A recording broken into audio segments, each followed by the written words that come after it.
নজনাকে নাথাকিবা পিছতটো আমাক কি দিয়া আছে চোৱা এটা বঢ়িয়া কুৱেশ্যন দিছে দেই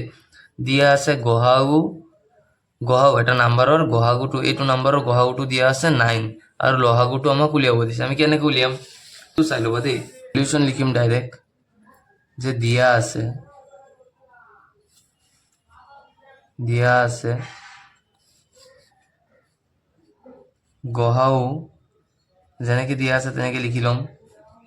306,657 =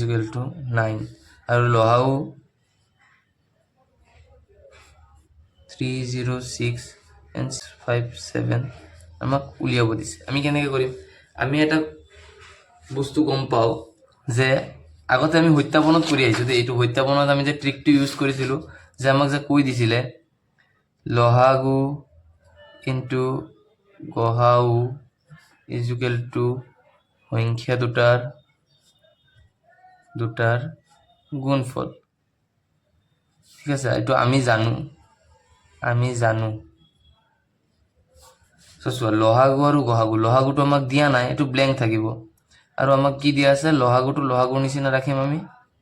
আৰু আমাক গহাগু দিয়া আছে 9 আৰু সংখ্যা দুটা আমাক কি দি আছে 306 দিয়া আছে আৰু ইনটু কি লিখি দিম আমি 657 চোৱা ইয়াৰ পৰা যদি আমি লহাগুটোক এইপিনে ৰাখি দিওঁ 306 ইনটু 657ক যদি আমি 9ৰে এইপিনে ডিভাইড কৰি দিওঁ ঠিক আছে যেতিয়া আমি এইটো 9ৰে ডিভাইড কৰি দিম 9ৰে ডিভাইড কৰি দিয়াৰ পিছত আমাৰ এনসাৰটো কিমান আহিব 223338 এইটো হ'ব আমাৰ এনসাৰ তোমালোকে ক্যালকুলেশনটো কৰি ধুনীয়াকৈ চাই ল'বা আমাৰ এনসাৰটো এইটো হ'ব আৰু যদি কিবা বুজি নোপোৱা আকৌ সুধিবা কমেন্টত আকৌ বুজাই দিম আমি